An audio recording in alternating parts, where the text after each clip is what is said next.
Three.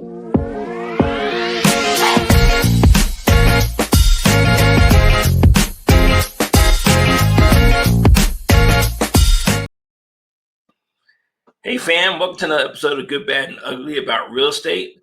I have a great friend of mine, Justin Terminowski. Yo.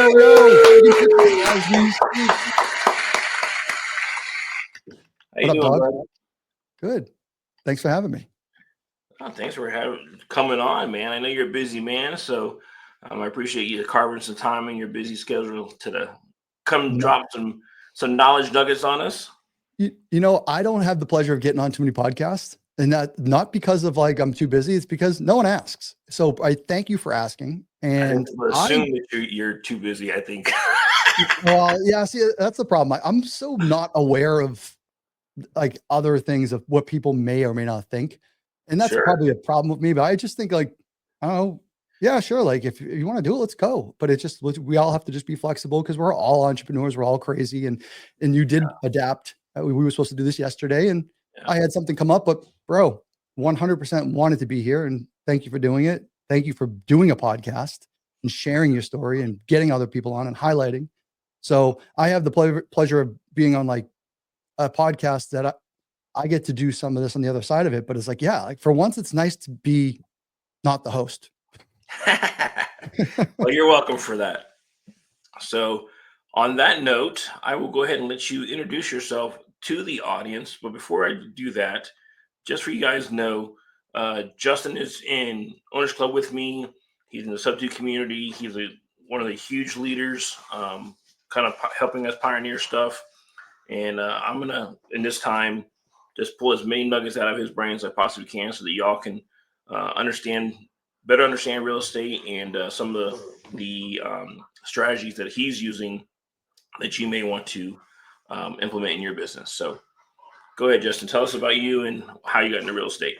Jose, thanks, Doug. So, hey guys, my name is Justin Tumanowski, over in the New England market. So think of it, people actually ask me, where is New England? So I will tell you, think of Boston. I call it where America was invented. And I'm over in the New Hampshire, Massachusetts market. Guys, it's a melting pot up here. So a bunch of little states. At the end of the day, this is my backyard. Blue collar by trade, licensed electrician. Long story short is, my grandfather got me into the trades as like, I can remember as almost as early as 7 years old when we start really remembering things. And I would just be hanging out with him while he built houses and wrenched on cars and whatever he did. So I learned at an early age that I was not meant for the education space, in a sense of like, higher education, college, those things. But I also knew at the same notion that you have to do something like productive or I always just strive to say, all right, if I'm going to go into the trades, what am I going to do? Working with my hands. I don't want to be a carpenter. He always said, don't be a carpenter. It's hard work. But so I figured, why not? Who makes the most money? I was like, plumbers and electricians typically are the top of the food chain. So I was like, all right, well, plumbers play with poop. Electricians kind of cool. All right, let's go electrical. And I knew electrician. It was, Jose, you had seen probably like I did the Squad Up Summit conversation piece. And I had some fathers and some influential people in my life along my journey. And, my grandfather was one, and there was subsequently men throughout my life that I just took and robbed pieces from that I loved and attributed to. So like whether it was their family life that I admired, I would take that. If it was their work ethic, I would take that. And I had no problem being okay with, and I still have zero problem talking about that today. It was like, I 100% still do that. I rob pieces of Jose. I rob pieces of other people in Owners Club, and I rob pieces of Pace Morby and other people. And I put them all into this cauldron. So one of those individuals was my high school sweetheart at the time. It was her father. And his partner, he was a carpenter, but his partner was an electrician. And I just saw how well they did. And I was like, man, these guys have it together. They're clean. They're not, drug addicts. They're not drunks. They're not like your typical kind of bad tradesman that we usually get a bad rap for.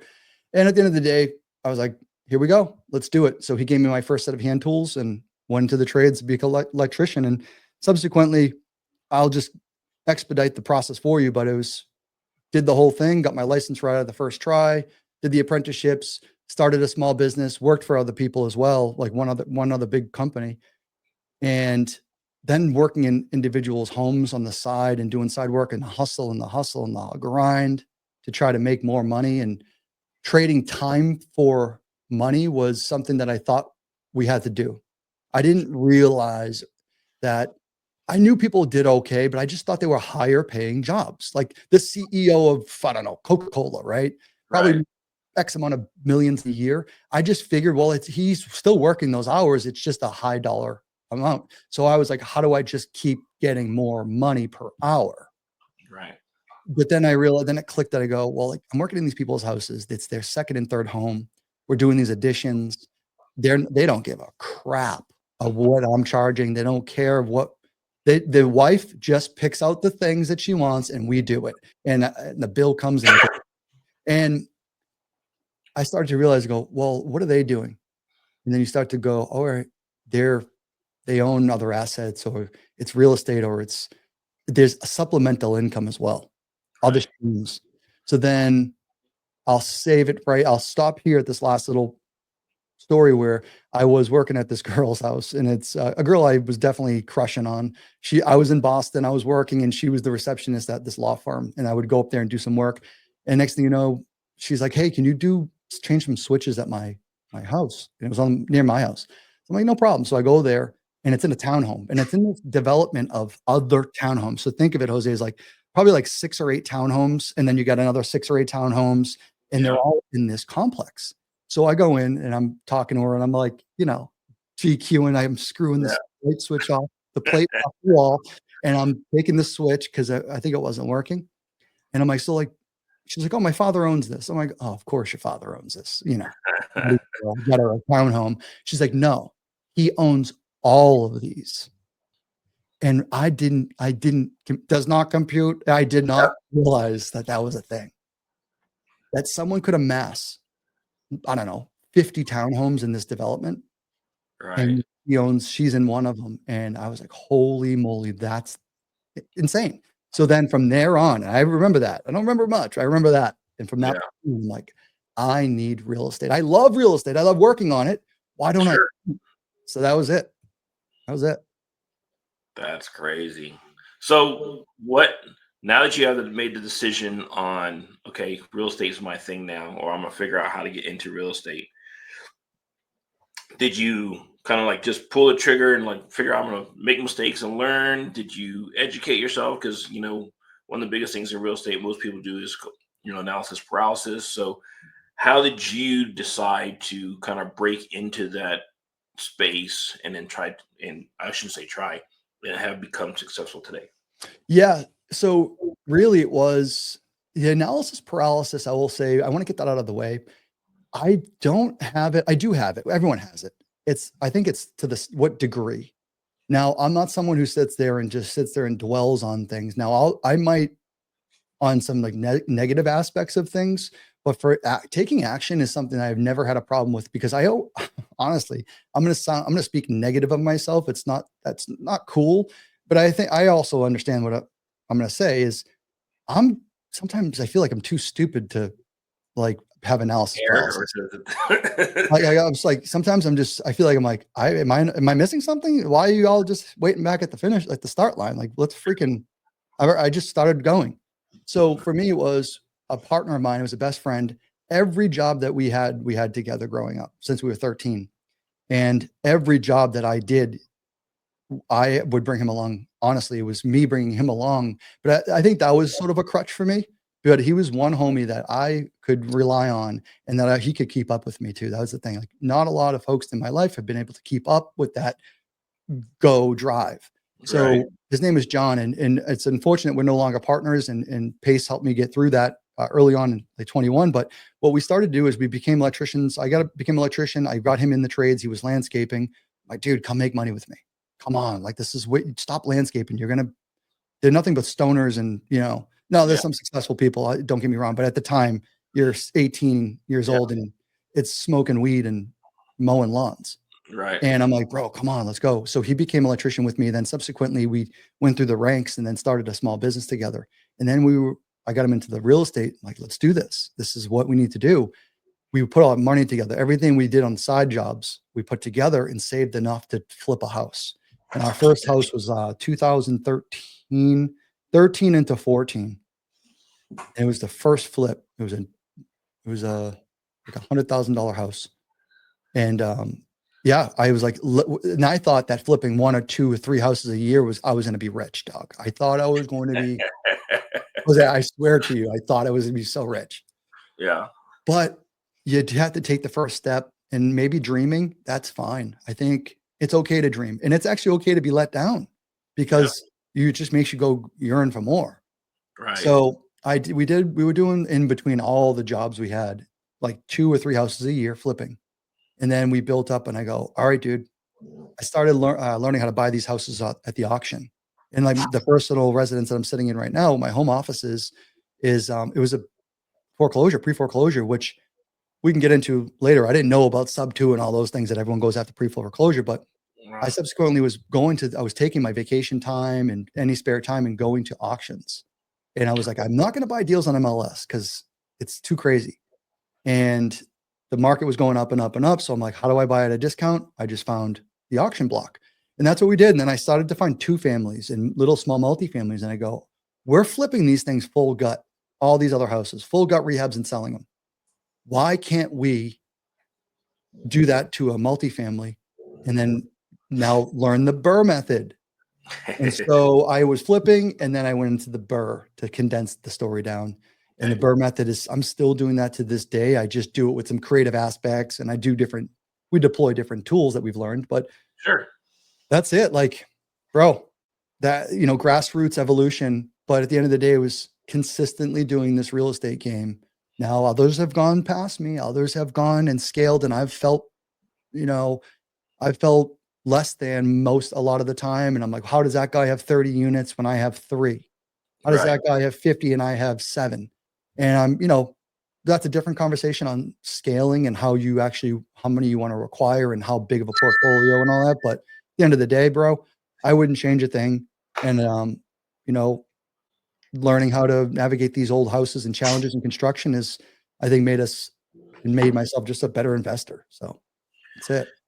So, question for you. I mean, you're in the trades, and now you decide to start flipping houses. Did you leverage the relationships you had with other tradesmen, or did you like hire a company to do it? You said you were doing most of the work yourselves in between jobs. So, um, a Good lot of people are question. like, I don't even know who to hire. I want to do it myself to save money. Like, maybe draw some knowledge on that. Would you do it again yourself? Would you hire somebody now that know what you know? Really Share. good question. So you're right. Well, yeah, we were doing the first one we did a lot ourselves. I remember jacking up a house with an airbag, an airbag that they use to lift houses, but you've seen them use like the firefighters use them to like Yep. lift things off of people. So Yep. I remember using one of those in the corner of a house. And anyway, shouldn't have done all the work ourselves, but it was who do you know? Who's the homie also in the trade? And I remember bringing my plumber buddy. And honestly, John and I doing all these houses and deals soured that relationship with one of my oldest friends. He was a plumber, but bro, he was a plumber who wouldn't show up. He's a kid who did things great, but he was lazy. So, Okay. and he was unorganized. And so and I see now how pace operates and how people, when you get new levels, how you can actually, we call it cyclopsing, Hmm. how people in your life, you'll maybe not outlive them, but you'll surpass them, or you no longer are able to keep them in your circle because you're outpacing them and they can't keep up. That friend in particular, and I see it now, it took me 10 years to see it, that we were surpassing him and he wasn't ready. But man, we soured a relationship because one of my oldest friends just couldn't keep up, and he had said he would, and then we had to fire him 3 times. But to answer that question, it was a grassroots effort with all the people. Who do you know? Because the other thing is, like, you're bootstrapping it. You're trying to save every dollar you can and also lift your homies up and do the deals with them. And it was cool and it's fun. But now, honestly, I can say that like 11 years later or 12 years later, whoever it is, somewhere in there, 11 years, I just found we've had this same struggle. I've had many vendors. I've had different people for a year or two, and then we cyclops them, or they cyclops themselves because they just can't keep up. But now I just found someone recently who is allowing me to scale to a next step, which again, I wouldn't have. You can't read that in a book. Right. You have to be able to find the right people, get the right circle, and I'm so grateful. I wish I found this kid earlier, but he's like one of the premier contractors he's doing things for guys just like me in my area. And there's only a few of us that are Right. doing what I'm doing too but he's building out these apartments. He knows his game. He knows how much it costs. He's got crews of people and it's like a breath of fresh air. But for the longest time, it was, who do you know? And kind of get the referrals, but it's never consistent. Gotcha. So I'm gonna kind of circle back a little bit here. You talked about how you buy houses and you kind of grew into going to auctions. I kind of want to give you a little bit of a highlight now, especially since I'm looking at your hat here. So, um, how are you sourcing your purchases now? So Do you have look a certain platform do you use? at look at that layup. Yeah. So, deal sauce I wish I had deal sauce then, honestly. And so, yeah, it's deal sauce, grateful. Guys, please go check the description. Jose is a member of that squad. So if you want to get 2 free weeks, check the description and sign up. No obligation. But yeah, Pace Morby was grateful enough to say, like, the lead generation, I guess, is something that's always been, I enjoy the fishing of real estate. And I think it doesn't matter where you are, guys. It doesn't matter if we're talking about auction properties, if we're talking about pre-foreclosure or liens, or how about just expired listings. It's something that's really popular right now, or expired or low equity, getting creative finance deals. All of those things you can do with a few clicks of a button or just getting one platform. And then there's a million different platforms out there and there's different techniques. But at the end of the day, it's getting better and better with technology. And yeah, so Deal Sauce is the place to be. It's Pace Morbies, like I said, pre-foreclosures, you get everything you need. We have AI coming in. And yeah, it's just, we're trying to make investing more and more accessible to everybody and anybody. And bro, I can't imagine where it's going to be in 3 to 5 years. I mean, I texted Pace just before we got on here. Like, we have an AI that's coming in. It's going to be, it's like essentially just Chat GPT accompanying you. So it's just going to make things so much faster and easier. It's like, hey, I want a crime map. I'm going to buy this house with Jose, and it's going to be in Denver. But I don't know this neighborhood. Can you tell me what this neighborhood's all about? Can you tell me the school systems, the crime map, and the flood zone? No, I don't think there's any That flood. is that's fire, dude. But underwriting, but it's gonna, yeah, like we're gonna be so. I don't know where we're gonna go, but man, I'm so nervous with this AI because it's just like a fear of keeping up. Yeah.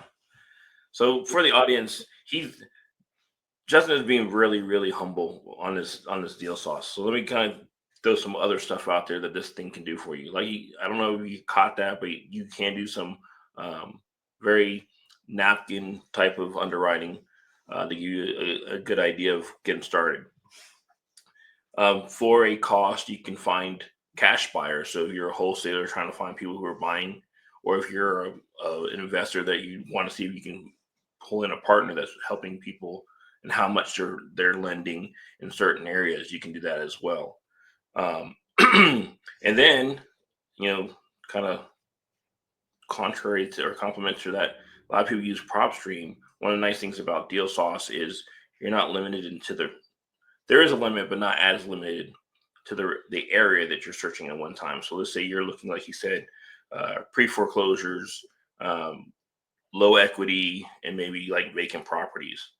You can do all three of those parameters at the same time or separately, but you could do Florida, Georgia, South Carolina all at the same time and get a huge list and then start working that list. Where in some other platforms, you may only be limited to maybe let's say 100 listings or properties. So um, Just kind of want to throw that out there, give you a little plug.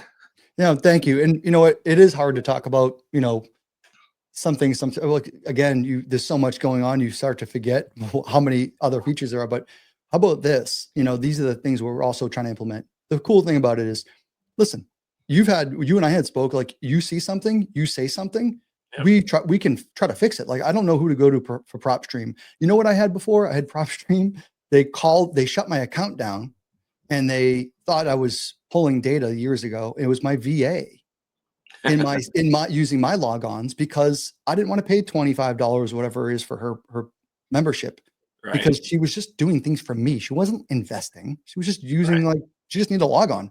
We give you 10 logons, which I told them to reduce that. Honestly, we give you like 9 other team members you can bring in for nothing. So essentially, we're trying to make it free. If you like collected $10 a month from all the homies, you got essentially free investing. The other thing, where as of yesterday, just so you know, little tidbits, like we're trying to make different packages now because we understand, like, we might make a gator, for instance, like a gator bundle, and I called it like gator sauce or gator something, and it might just have the find fix and flippers and find private money lenders, and you only take the things you want a la carte, and then that's their package. And if we have I called it like the black label, it's nationwide or 5 or 10 states AI technology because we have AI scoring. And how about the fix and flippers? How about commercial data of the finding fix and flippers and finding private money lenders, all with the click of a button? So there's more to come. And then the last thing I'm going to say, which is exciting because we get to do the things we want. If you have an idea and you told me, and if it makes sense, we put it on the board and we can get it made. There's 120 something items right now on my to-do list on there. And I want to be able to bring in deals and people have a bring in deal and click a button and crowdfund. So maybe fractional or something like that, where we're going to make it so damn easy.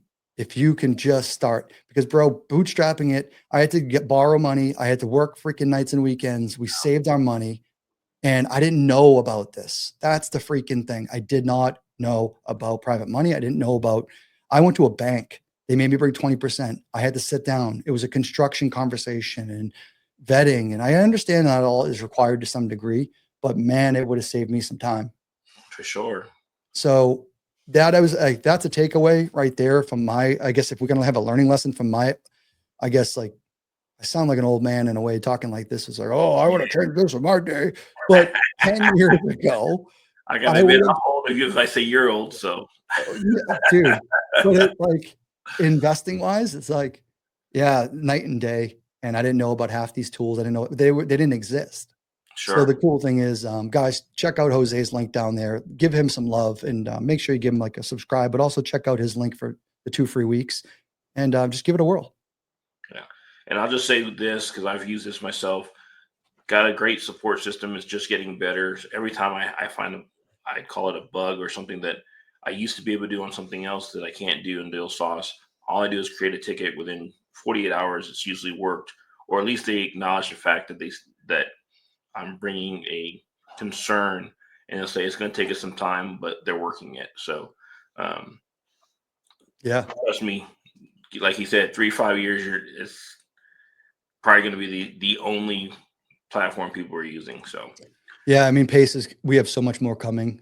He has his creative MLS, and I won't stop harping on it. I'm actually just talking because I'm nerding out a little bit because I get excited because, like, I use these tools. yeah, These are the things that I use. So it's not like you know, oh yeah, it's like the person who sells alcohol, but they don't drink. They're dry, or they're tobacco companies that don't smoke. No, right, this is the stuff we use. And I think his creative MLS, bringing our buy boxes, being able to collaborate, sure, is absolutely. so much better. So anyway, thank you. Yeah, thank you. So we haven't discussed this, and I want to make sure that I hit this on this episode. So you brought up Squat Up earlier, and one of the things you spoke about there is micro family. Can you kind of share what kind of surface level definition of what you define as micro family and how people can potentially use that strategy in their business to make more money? Absolutely. And so thank you for that. So Pace Morby and I had a conversation, and you know what, the one thing he did tell me was, He's like, bro, no one's talking about small multifamily because it's not sexy. Everyone can start there, but everyone, frowns upon it because they say it's why would you buy 5, 6, 7, 8 doors when you can go buy 30? It's the same effort. But that's not where I cut my teeth. That's not where I fell in love with this business.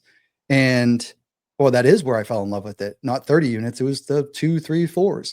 So microfamily is essentially small multifamily in 2025 and beyond, right? So we again, oh man, this is so bad that I keep going backwards into time, but it's like 10 years ago, did we have Airbnb? I don't No. know if we did. Maybe it was right on the cusp. We had a couple of those rental places or those places you can go online and you can definitely find like maybe VRBO or, you Yeah. can find vacation rentals because I've done that. Sure.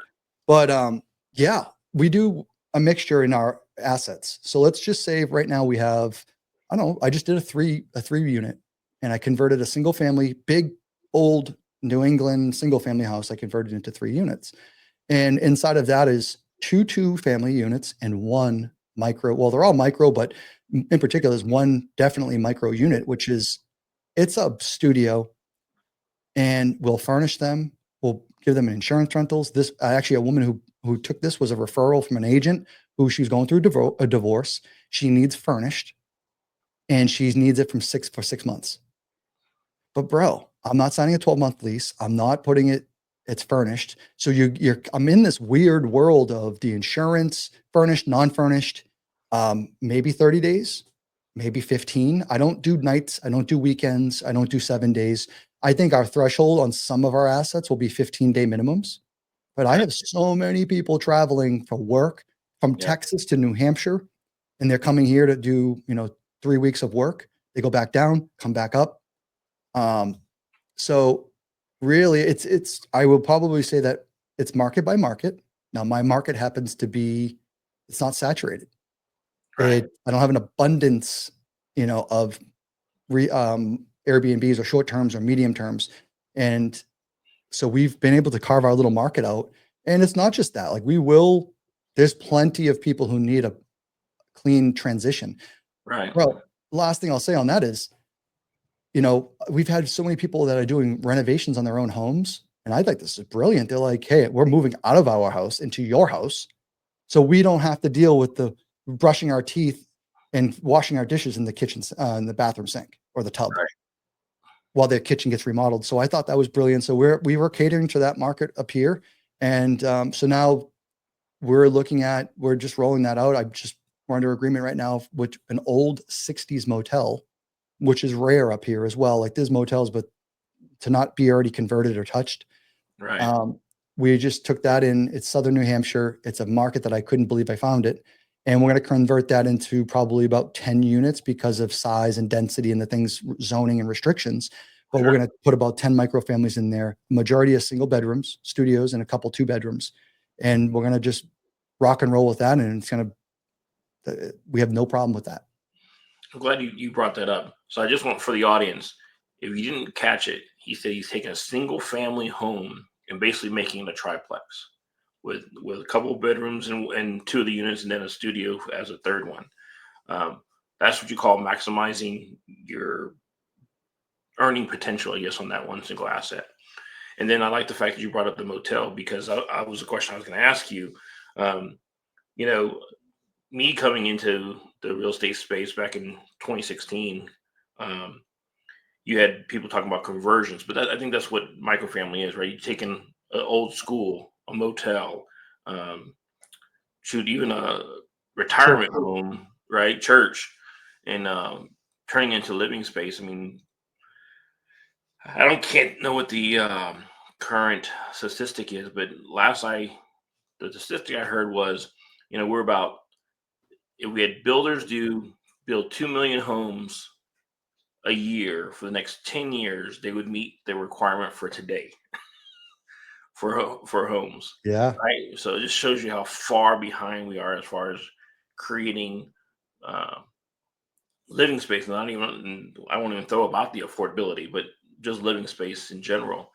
And then of course you get stuff like lumber costing more, so it slows down, or as you were mentioning, regulation that, slows things down. So, um, for those of you that are watching that, this could be a niche where you're how can I put this? You're solving two problems, right? You're solving your earning potential by increasing it, and also increasing the ability to house more people in one existing structure. So if you're trying to find a way to solve problems and make money, might want to consider using this strategy. Yeah, Jose, like you're so smart for bringing it all up, and you're astute and you're aware of all that. So honestly, shout out to you for that. And guys, if you didn't hear that, I'm not trying to also. I want to make sure we're sure we are very clear. This is something that I need to pay attention to. Is that I am because I come from a trade. Do not think that you cannot do this. That's the one thing. You do not let that be a barrier of entry. And I've been told that. I keep saying Pace Morby, but he's a friend and he's someone who's mentored me a tremendous amount in my life, and I owe a considerable amount to him. But he said to me one day, he's like, you need to make sure you're not like people will think that they can't do it. The accountant, the person who's working at that desk job or wherever they are at, or IT, I don't care what it is, don't let them think that they can't do this because because you came from the trades and you can make it easy. Guys, it's not going to be easy, but you could 100% streamline this. I actually think you could do better because you have you don't have to swing a hammer and you don't feel obligated like I do. So I just want to make that very clear as a disclaimer. Please don't let that be a barrier of entry. And the conversions, 100% right now. There's homes. Jose said it. There's homes he's not even going to get into. He said the housing and the affordability. But right now we have way too many homes in majority markets, right? The Sun Belt particularly. There's more supply than a demand, and I think it's just because of the new homes and the cost. Now, that doesn't mean that people aren't. There's no pent up demand. It's just people can't afford those houses that are there. So Yeah. they may go into bankruptcy, they may go into foreclosure, and those builders might need to liquidate, and there might be short sales and all those things. However, if you can, the zoning, Jose mentioned this also. If you can find the particular zoning in your area that is more and more is aligning with this current climate of we need housing, so they're starting to change these rules and regulations. What we're doing is adapting to those. So number one, ADUs, accessory dwelling units. I don't casitas, whatever the names are, And right? Yeah, I don't even know half the names. Accessory, think of a tiny home in your property, on your property. Right now, they're passing rules up in my neck of the woods where it's a right of like passage, a right of law. It's by right. You're allowed to have an ADU on your property. Before there was all this red tape, and you had to have a family member living in one of them, and it had to be X amount of square feet, and all this red tape. Red tape creates lack of permits. Builders cost more money, which then passes along to the consumer. So now they've cut all this red tape and they're cutting it and cutting it. And I'm so freaking excited. I'm watching it. ChatGPTing it to stay the latest and up to date. Jose, Yeah. it's so interesting. And I want people to understand that. Check your market, see what's coming for bills. You don't have to be a law student. I'm telling you, I never cared about it. I do care now because you know why? It makes us money and you can be on a wave that you don't have to reinvent. You don't have to just start, get a creative finance deal, go on Deal Sauce, get yourself a sub two deal, get yourself a seller finance deal, get yourself a property where you can add a little tiny home on it. Now you've made yourself a two family. Yep. It's that easy. House hack it. Like just many, many, many ways of doing this, but I won't bore everyone with that. But Jose, like, thank you for mentioning that. But I think there's a wave right now in this momentum. And I think that's where we're going. We're going to do our multifamilies, we're going to do our motel conversions, we're going to do our churches, our schools. Those are harder money to make. Those undoubtedly are harder money to make. That's why I always feel like I take this road in this path of not least resistance. I usually go down the path. I can see a couple of people walk down it, Right. but most people take the freeway. I'm like, I'll go harder. But that's just me. Honestly, I don't know why I do this because it's It's a fun for passion. you. That's why. It's fun. It's fun. I love old stuff. I collect old stuff. I like the old architecture. I try to preserve it. So it does cost money. I don't recommend that for everybody. But if you could simplify this process, it's not that hard. Yeah, for sure. And now you guys know Justin, so you have a resource to help you in that journey. That's the nice thing about our community is we're a bunch of people that help others, whether they're just starting or they've been in it for a little bit, but still need a little bit of assistance. So, Love that. That's right. on that, the name of the channel is Good, Bad, and Ugly. And you've been in this space for a little bit, so if you've been in real estate at all, I mean, you're gonna have both good and bad. So, would you mind sharing, one great story that comes to your mind, and then probably either your worst or the one that you want to share, story that enlightens the fact that you can make some money, but you can also lose some money in real estate. Oh yeah, it's definitely not all it's cracked up to be. I mean, you have to have some resilience, and you need to have some this courage, but also be able to have those sleepless nights. I'm telling you right now, if there's anything you want to strive for, you got to have some pain. We said it earlier, new level, new devil. Yeah. And I will say that I always talk about this one. And a couple of years ago, Ted Miller, a sub two student, myself, we met in a mastermind, Paces mastermind in 2021. And we ended up like just collaborating, doing deals together. I had a bunch of leads. I like lead generating. That's one of my things. I said, like fishing. Right. He closes. And I could care less. I'll get you the fish on the boat. You can carve it up and cut it and do all the things and take the hook out. I'm back out in the pond fishing again for the Right. next.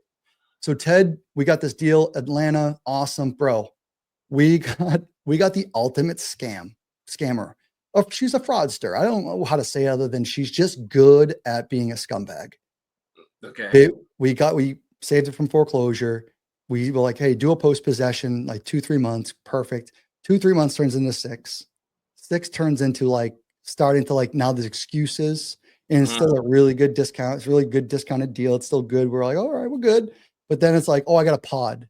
And then we had someone drive by, there's no pod. So then I'm like, red flags. So then long story short is I put a memorandum on the property because again, we were doing pre-foreclosures and creative finance. You have to dance a little bit, sure. and we're not recording things right away because we don't want things being seen and so on and Right. so forth. So we're dancing, we're pivoting, we're trying to protect ourselves. She's a little elusive, but it's now with too many excuses. Now there's people dying. It's a little bit of COVID time, but like, I don't know. You have to have like the worst luck in life to have all these. Right. So I'm like, yo, Ted, we got to go put a memorandum on this thing. If anyone doesn't know what a memorandum is, they're kind of doing away with them, but we're just staking our claim to the county recorder's office that we have a purchase and sale agreement on the property. So she can't sell it. We're sort of clouding the title, but we're rightfully doing that because Right. feel like we're not getting truth. Come to find out, 7 days later, she signed a deed with someone else. So she Oh was selling wow. the property with another wholesaler, but she didn't know that I recorded the memorandum, or they may have. But long story short, through bankruptcy, she filed bankruptcy, like serial bankruptcy filer. Um, she tried to do the same thing with all the court systems, and we went through a 2-year lawsuit. Oh wow. 60,000 plus dollars plus some of the money we paid already. Yeah. And at the end of the day, she ruined that property. She put more debt on it. And essentially we're pretty much out. Like we won everything. Like we got validated. We definitely got like we could take the deed, and we could, even if she didn't want to move out or sell it to us, Right. they said, take the deed, we'll record it. So that was a process in itself, a lot of learning lessons. But yeah, we had the ultimate, lawsuit, and lawsuits you got to have some bandwidth, Yeah. especially when you have some now that I don't encounter that every time. It's a rare case, but also it did happen. Yeah. So that's one of the worst, or not even the worst. I mean, and then guys, we've been very lucky, very grateful on all of our deals. And I think again, having that resilience and being able to just keep persevering through has got us through a lot of these deals and projects. But there's one in particular that it caused my wife some pain recently too. Is just like there's just a thorn in our side property where the renovations went way over budget. It's out of state. I had contractor problems, which result in more money Yeah. redoing things. Then I had a flood. And it's just subsequent. It could be poor me, boo hoo, poor me. Right. And it's like, no, I just got to keep showing up and we got to keep putting money into it. I'm probably 100,000 in over of my own money, not protected. I didn't put a lien on it. I understand this game and I wish I could sell it, but I'm in it for the long haul. Like it is what it is. Right. However, what am I going to do? Am I going to cry about it or give it up? Hell no. I'm not going to go back on my word. I just got to eat this. Got to go make more money so I can throw money at it to make the problem go away. There you go. And that's it. So we talk about these stories because they will happen to you. It's how you come through it. Honestly, I think is where you're going to end up. But I got sleepless nights. I got to go out there and lose money and be away from my family and be away from business and making other deals because I got to go travel 5 hours out there and go handle things that a partner could be doing. Sure. But Jose, what am I going to do? I got to take care of it. No one else is coming. The famous saying that we say now around my house is like, I had to tell my wife a couple times, but she's coming up in the game. She said she came from a person, and I'm saying a lot here, guys, and thank you for giving me this platform, Jose. But Yeah. she was a woman who goes, don't bring me into any of your real estate stuff. Like I love what I'm doing in my life. I'll support you. She left her job of 24 years. She's got an office right above mine right now, and she's really immersed in this business. So it's so funny, but we have pain and we have heartache, and you just got to show up and bust through it. That's awesome. So no one's coming to save us is what I was trying to get at. No one's coming to save us. And then that work ethic of yours is like, I'll figure it out. I'll solve the problem and I'll just keep moving. So that's awesome, man. Yeah. Yeah. And that's what we do. Keep stacking the plate, and that's why I said new level, new devil. And one of my partners, he's the same thing, a lot going on. He's like, all right, let's keep going. Like, I'm not going to say no. Let's keep going. That's all cool. So you shared with us what you're doing, micro and deal sauce and kind of have that blue collar background. So people that are watching this and they're like, this is somebody that I could work with, or this is somebody I'd want to learn from. If somebody wanted to like try to partner with you on a job or a deal, or if somebody wants to like pick your brain, how could they get in touch with you? No, awesome. Thank you. I would say just send me a DM Instagram. You can look at my name. It's Justin Tumanowski, but it's long. So I shortened it. I try to make it easy. It's Real Estate Justin. And yeah, you'll see Tumanowski on there. Please send me a DM. There's no other Justin Tumanowski. Send me a DM. We'll try to get back to you as soon as we can. And I'd say if you have anything in the New Hampshire market in particular, New Englandish, there's a buy box on there somewhere. But yeah, ways to take action is, bringing people like Jose in your life, other owners club people, sub two community members, and going to find deals. So whether you find opportunities in your backyard, your family members got an opportunity, someone you need help with, you got a deal, you got someone raise their hand, you need help. There's plenty of resources out there. Reach out to Jose as well, please. Because if he can't find it, he knows where to go with it. That's the other cool thing about this. Someone who understands and knows people, knows their names, and knows what they do and how they do it. And yeah, collaboration, finding deals with people. That's how you get paid. Exactly. Well, thank you so much, Justin, for this time, sharing all that knowledge, sharing your experience, and letting people know that there are some good and bad and ugly times out there in real estate. This has been a blessing for me because I get to spend time with a buddy and talk about shop and bring some highlights to what you got going on. And so I appreciate you taking this time, and because I know you had some stuff going on yesterday that probably still lingering on today. So thank you for that. And to the audience, thank you for sharing or spending this time with us. If you don't like YouTube, this will also be on Spotify, so you can watch it there. So I'm on 2 different platforms. Make sure you hit the like and subscribe, because we want to make sure that everybody has the opportunity to watch this, right? And to the next one, thanks, Justin, and we'll see you next time, guys. Thanks, Doug. Appreciate you guys.